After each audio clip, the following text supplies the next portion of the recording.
Hello again, everyone, and welcome to another edition of the Inside Lowell Daily Pulse, the Thursday, July 31st edition of the Daily Pulse. I'm your host, Teddy Panos, coming to you from the Well Point Studios here in beautiful, historic downtown Lowell. A little rainy out there on this Thursday morning, and I guess throughout the rest of the day, but hey, it'll make our lawns a little bit greener.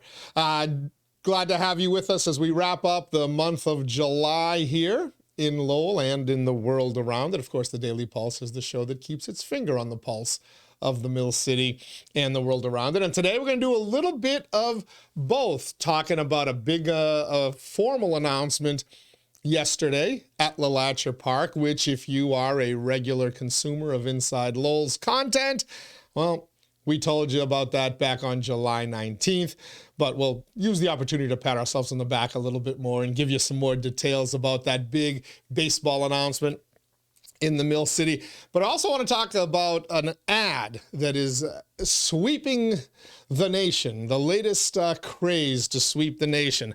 Not in a good way either. It's got us all divided and fighting again, and I just kind of have to wonder why. What's the big deal? Why do we continue to go nuts over the stupidest things? A blue jeans ad, really? Anyway, you probably saw from that first shot that you're going to be stuck with me today, my guest host, once again, the empty chair. Say hello, empty chair. Good to see you again. Means we're going to make this a theatrical Thursday. Theatrical because of all the theatrics sweeping our nation. Let's get right to it, but first let's thank our Daily Pulse sponsors, Ray Booten, licensed realtor in Mass and New Hampshire, certified appraiser in both states as well. So if you're looking to buy or sell a home, a business, or a commercial property, you need to get in touch with Ray Booten today. And you can find him online, realestaterayBooten.com. That's realestaterayBooten.com. Ray's newest listing you can see on the Inside Lowell Facebook page, condo, a waterfront condo in North Andover. Really cool property. Not a bad price either. Check it on out. Thank you as well to our friends at Well Point. Well Point, the only health plan offering healthcare benefits exclusively to Massachusetts GIC members. At Well Point, your whole health is their whole point. Thank you to Ray. Thank you to Well Point. We'll thank our other sponsors in a little bit, but let's get right down to it. Yesterday, the big announcement at LeLacheur Park, the formal announcement. A bunch of folks, UMass Lowell officials, City of Lowell officials, and of course, Futures Collegiate Baseball League officials there. If you followed Inside Lowell, as we mentioned, on July 19th, we told you that the Mill City was getting its own team in the FCBL.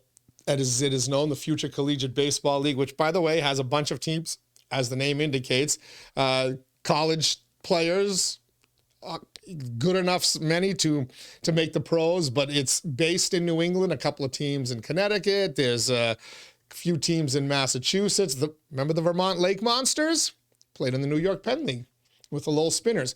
They're in that league, as is, I believe, the team from Norwich. Well, Lowell is getting its own team for the May 2026 season start, and yesterday a bunch of folks showed up to make that official. UMass Lowell Chancellor Julie Chen was there, City Manager Tom Golden, Vice Mayor Paul Ratayem, Councilors Eric Gitchier, Rita Mercier, Councilor Gitchier's son Zach was there as well. He played in that league for the Nashua Silver Knights, which is the team just up north on Route 3. He now coaches in Norwich, and hopefully he'll have some role with the Lowell team. Congresswoman Lori Trahan could not be there, tied up in D.C., but her district director, Maria Sirniotis, was there. State Rep Vanna Howard, Mary Burns from the UMass Building Authority. Futures Collegiate Baseball League Commissioner Joe Paolucci was there. League Chairman and Silver Knights President John Creedon Jr. was there, as was one more familiar face, Drew Weber was at LeLacheur Park. That's right. The former Lowell Spinners and former Nashua Silver Knights owner, Drew Weber, who was one of the founders, the founder, I guess, of the Futures Collegiate Baseball League. He was back, all excited that Lowell's getting baseball again, and that league that he helped found is coming to the Mill City, where he helped bring the Spinners to national acclaim for their consecutive sellout streak.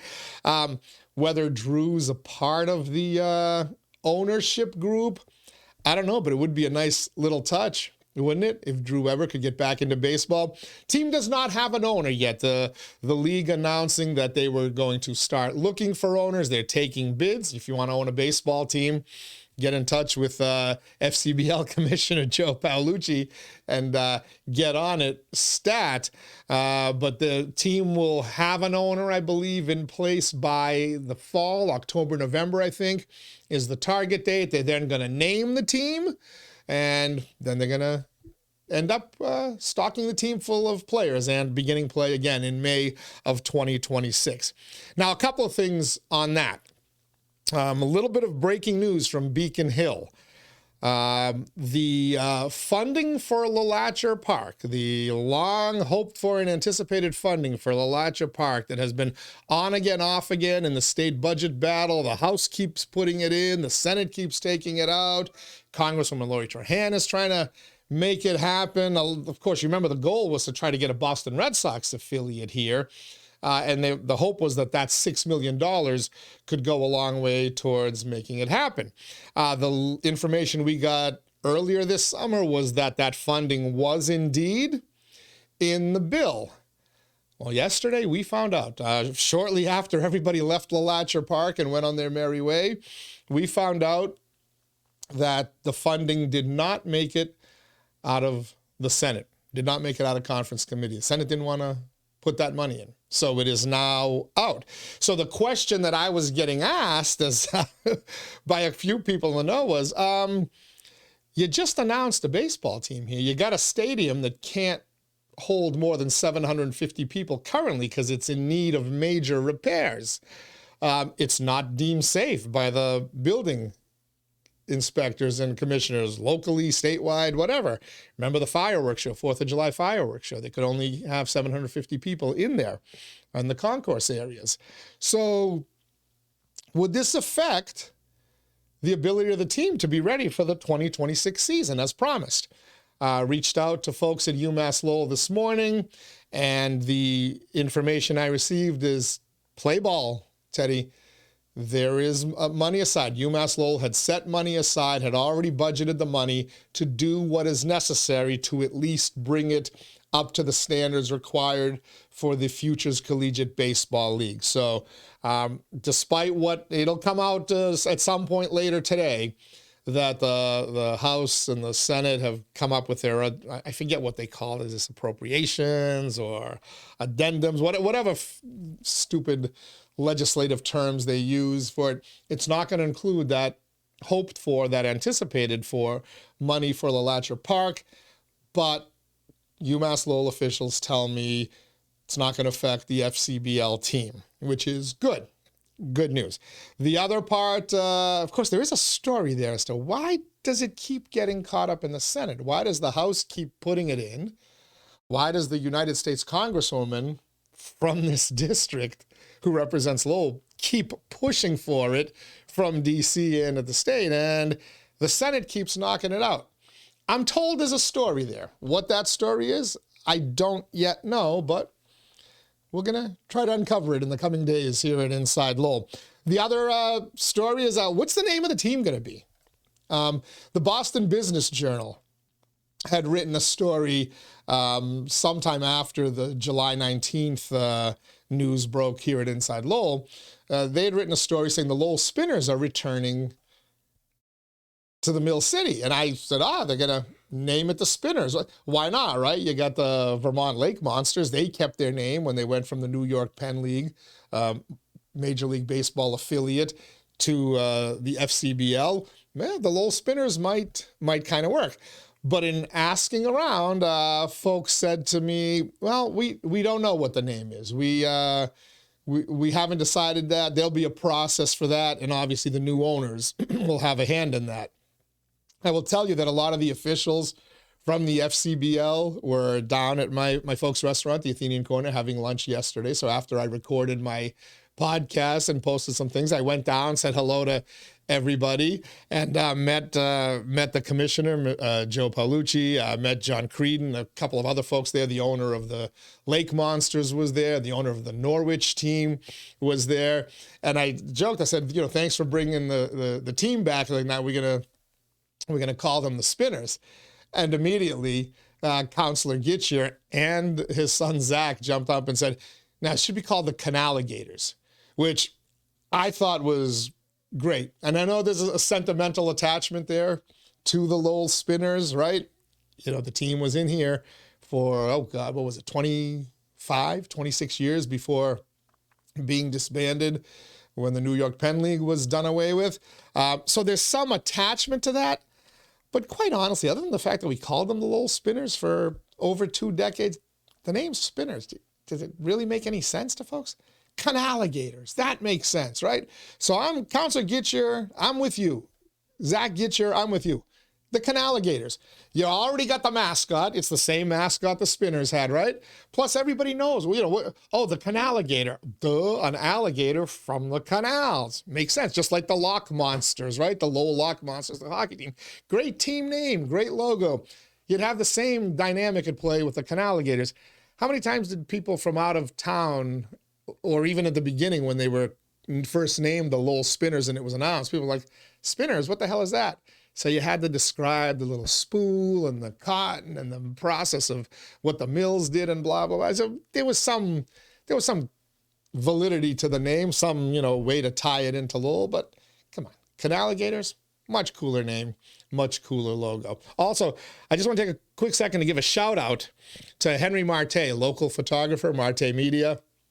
He was photographing the event yesterday for UMass Lowell, and he sent that picture, which I absolutely love. These are the kind of shots that photographers can envision, that people like me or other people out there who are like me who just don't have a photographic eye.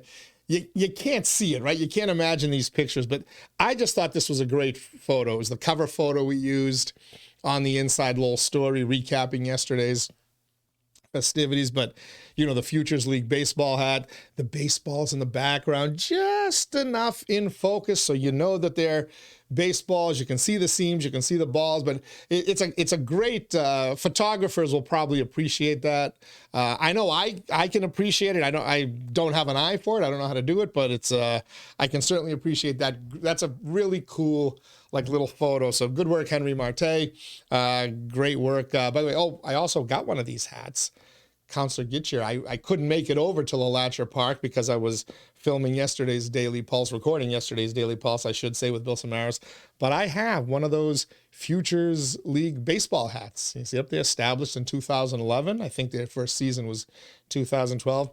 Councilor 𝐃𝐚𝐢𝐥𝐲 said to me, "Where are you?" I said, I got to record a podcast. And he brought me a hat. So thank you for thinking of me, Councilor. I always appreciate the free stuff because I'm a cheap Greek. Anyway, excited to have baseball back in Lowell. We told you the story, as I said, back on July 19th when I met one of the, when I was being introduced to everybody yesterday during their lunch.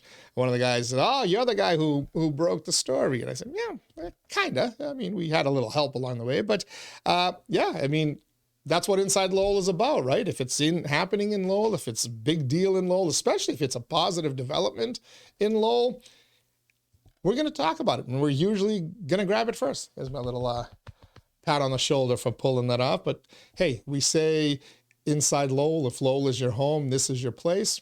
We mean it. We're not kidding. Welcome, Lowell, whatever you're going to be called. Remember, my vote is for 𝐾𝐚𝐢𝐥𝐷𝐿𝐼𝐥𝐷. I hope if they do a Name the Team contest, I hope you guys join in with me.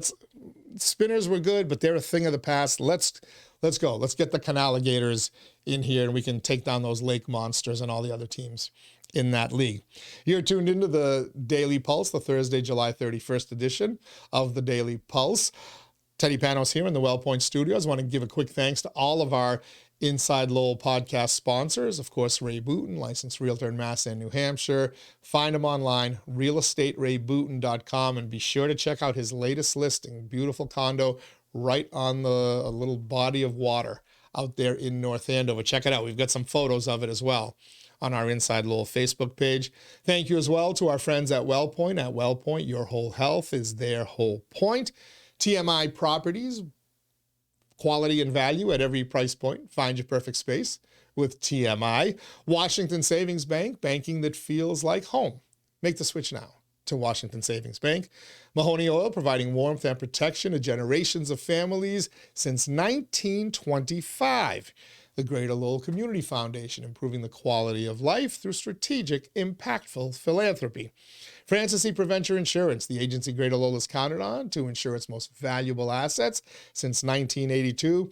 And by the Massachusetts Pirates, bringing all the hard-hitting action and excitement of arena football to the Mill City. Still silence from the Pirates regarding that story we brought you a couple of days ago on InsideLowell.com about the team speculation that they could be relocating to Tampa Bay. I hope that is not true. Have not gotten confirmation or a denial from team owner Jawad Yatim or anybody at the Pirates about what the team's plans are. But we do know team fired a bunch of people from their coaching staff, including their head coach Tom Manas. Story on InsideLowell.com this morning. As a matter of fact, if you want to check it out, and you can check out our story from a couple of days ago to learn more about the speculation about the move.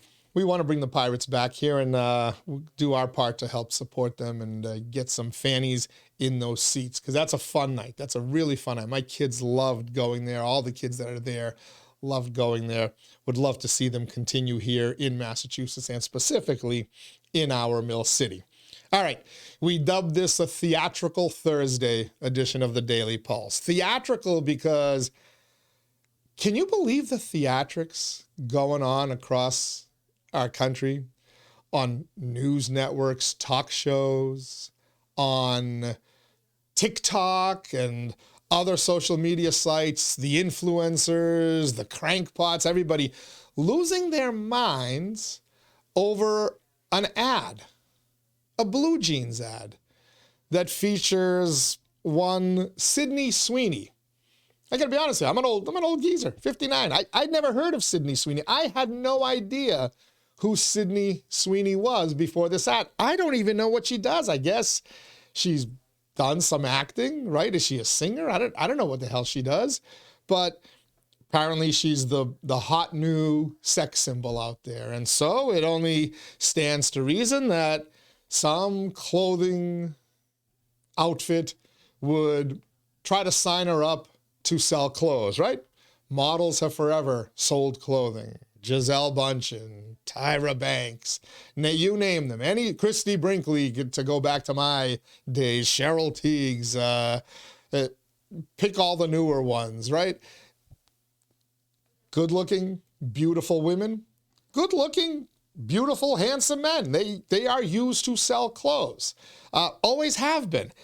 So let's do away with our baseball hat for a second. Although I bet you Sydney Sweeney would look really good in that baseball hat. But this is the advertising campaign that has everybody losing their minds. It's American Eagles, and it says, Sydney Sweeney has great jeans. Little play on the word, right? Jeans as in the blue jeans that she is wearing in this ad. Genes as in the G-E-N-E-S, as in, yeah, that genetic makeup, put itself together in just the right format to create a beautiful, attractive woman. And naturally, she's going to be used to sell clothing. And yet people have lost their minds. The ad is racist, is the biggest complaint. It's Nazi-ish, right? Because of the genes and the whole Hitler and superior race and this stuff. I don't know. I look at this, I see your typical marketing ploy. Get a good-looking person, male or female, and try to get them to hawk a product for you. Clothing, diet soda, a food, a toilet paper. A cigarette brand like the Marlboro Man. The whole point is get good-looking people to sell their products because, after all, sex sells. Sex sells today. Sex sells sold 10 years ago. Sex sold 50 years ago. Hell, sex sold thousands of years ago. It's just been a reality. Like it, don't like it, is it that? It's been around forever, and I know there's people that don't like it, right? When Brooke Shields did her jeans ad, everyone said, oh, she's too young, people shouldn't be checking her out, blah, blah, blah, blah. Yeah, I get it. There's always been a controversy. But like this is racist? This is a throwback to the Nazis and the Hitler regime? A 26-year-old model showing off her jeans? Or the jeans that American Eagle wants you to buy? It's not a big deal. Let me show you how not of a big deal it is.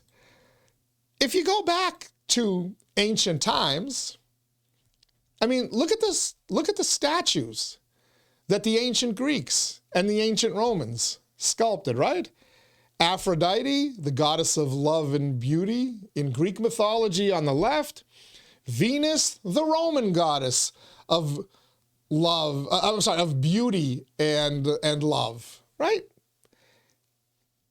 They're not chunky. They're not built like me. They're forever. The ancient Greeks, the ancient Romans understood what people wanted to see, what sold. And when they created their goddess of love and beauty, they created this. Yeah, forget the arms missing there on the Venus de Milo, but it's a woman made in the shape of an attractive woman. It was all about attractive. You can find a million statues like this in ancient Greece, in ancient Rome, and quite frankly, throughout all of art going forward. They generally, when artists, photographers, or whatever, marketers in the age of capitalism are trying to portray an image, trying to sell something, they're going for this. They're not going for Teddy Panos or the female version of Teddy Panos. Love it, hate it, okay, we can debate it, we can not like it, but it's a reality. And if you want to start the sexism thing, I can show you. Oops, let's get Sydney Sweeney. It's always good to look at Sydney Sweeney, but let's get Aphrodite and Venus out of there, and here's Poseidon. I mean, he's pretty well put together. Look at that right arm, that right bicep, holding the trident there. Look at the rippling chest muscles. Look at the legs. That's the image that Greek sculptors, Roman sculptors created for the god of the seas, right? When they made the movie about Poseidon, did they reach out to me to play the role? Did they reach out to Danny DeVito? Did they reach out to pick any fat, overweight man to play it? No, Jason Momoa, right? So if you want to play the sexism angle, it works in both ways. Good-looking men, good-looking women have always been used to hawk products, to sell movies, to sell anything. That's just a reality. And quite frankly, it works. It works. Now, is that to say there's not a place for plus-size models? I guess not. You could always use that if that's your thing. But if you really want to be successful, you're going to make images more like this than like me, right? Would you rather look at Poseidon or me? Would you rather look at Sydney Sweeney or me, or the female version of me? Whatever your tastes are, it's okay. But again, this has been the case throughout all of marketing, capitalism. Virginia Slims, right? I said the Marlboro Man. Remember the Virginia Slims commercial? They didn't show you they showed you beautiful woman, long, tall, sleek, slender in a gown. They didn't show you the overweight person sitting on one of those scooters having a COPD mask on their face and ripping butts. It's marketing. It's historical. And it goes all the way back to ancient times and the creation of that. So why is the Sydney Sweeney ad creating such angst out there? Well, if you want to play the sexism card, if you want to play the exploitation card, you can try, but I think I've just demonstrated to you that male, female, it works the same way in the marketing thing. So what could it be? So I remembered a few years ago, there was another blue jeans ad that was done, not for American Eagle, like Sydney Sweeney, but for Levi's jeans, another famous brand of jeans, right? Nobody comes between me and nothing comes between me and my Calvin Kleins. That was a jean ad. American Eagle, Levi's, all that. Remember who did that Levi's ad a couple of years ago that everybody was oohing and eyeing about? Because they used another beautiful blonde woman to sell those jeans. It wasn't Sydney Sweeney, but it was Beyonce. And there you have it. Up on top, Sydney Sweeney laying on her side, showing off her denim jeans and jacket. Look down below. There's Beyonce laying on her side, showing off her denim jeans, jacket, vest, and you could say, yeah, good genetics, right?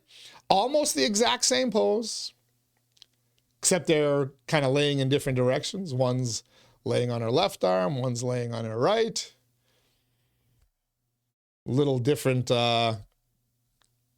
styles on the top, but in essence, two beautiful women, two beautiful blonde women selling jeans. And it worked. And it worked. It worked then with Beyonce. It's going to work now with Sydney Sweeney. Do you remember people being pissed off about the Beyonce ad? Were people concerned that Beyonce was being exploited? Were people concerned that people were staring at her and saying, holy smokes, that's a beautiful woman. I want to look like that. I aspire to look like that. Maybe if I buy these jeans, I'll look like that.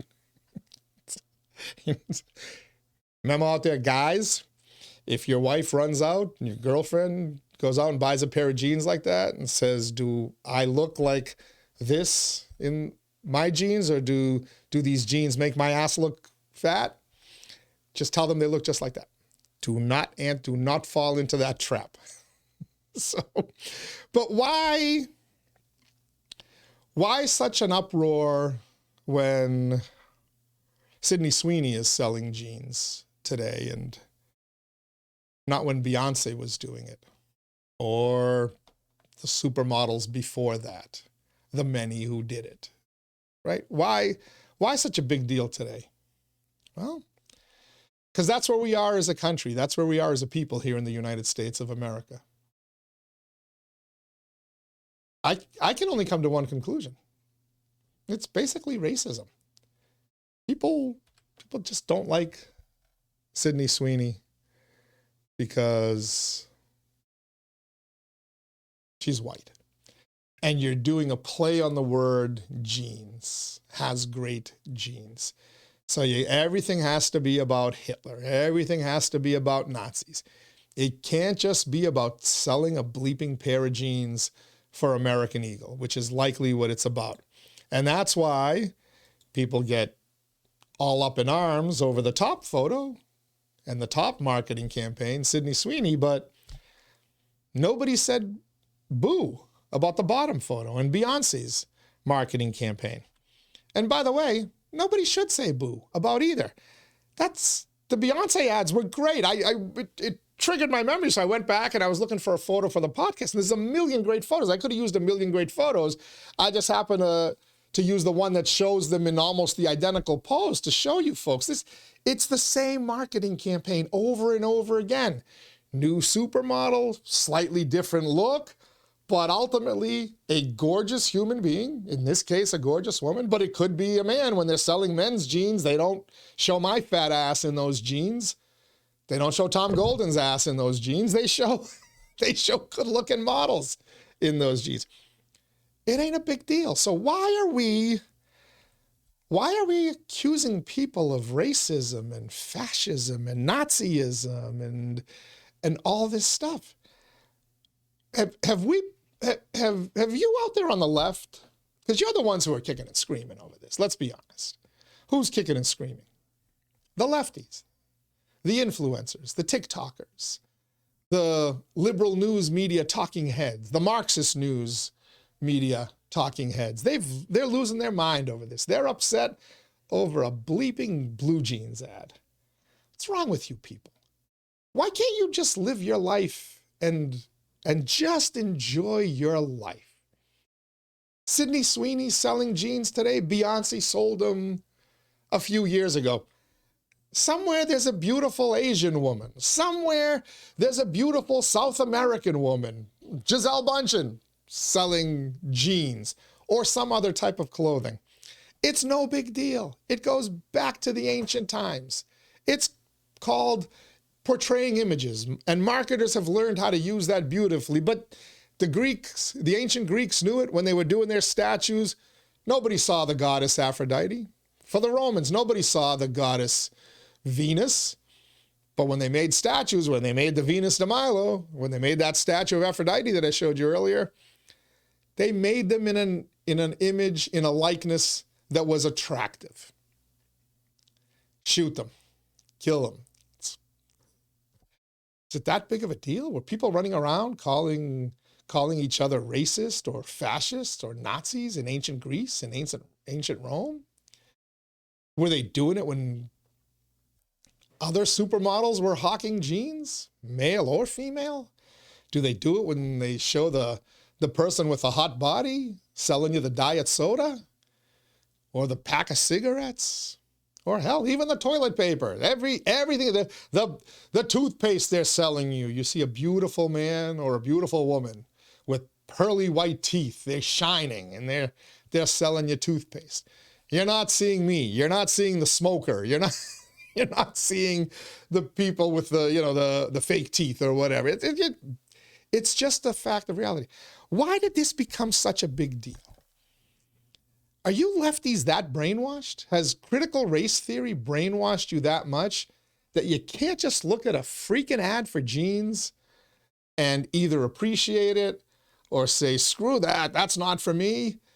But you have to turn it into a social powder keg over racism and fascism and Nazis and Hitler? We're invoking the name of Hitler over a 26-year-old model? With nice jeans? With great jeans? Did we invoke the name of Hitler when Beyonce? Look, I mean, that's a beautiful woman. Blonde, by the way. Were they upset? Are we upset because Sydney Sweeney is blonde? Well, Beyonce dyed her hair blonde for that photo shoot and others. Get a life, people. Get a life. It's a freaking ad for jeans. If this is the kind of stuff that ticks you off, and I know it does, to many of the leftists out there, because I'm watching you all over social media and I'm watching you're talking heads on these shows or whatever.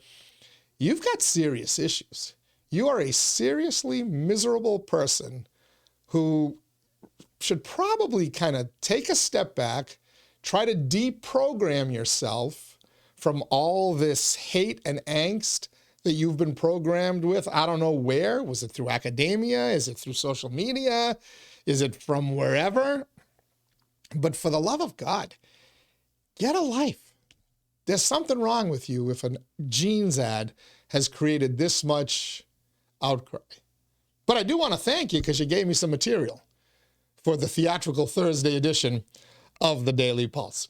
Tomorrow, Leslie Boder will join us for the Big Fun Friday edition of the Daily Pulse. I'm sure Leslie will want to weigh in on this, plus all the other things happening this week, our typical Friday week-in review on the Daily Pulse. Drops every day at noon, and it keeps its finger on the pulse of Lowell and the world around it. Today's show, just a little taste. We looked at Lowell, Futures League Baseball, and we looked at the crazy world around it. All upset over a jeans ad. We'll be back tomorrow at noon. Till then, everybody, stay safe, stay dry, and I'll see you on the other side.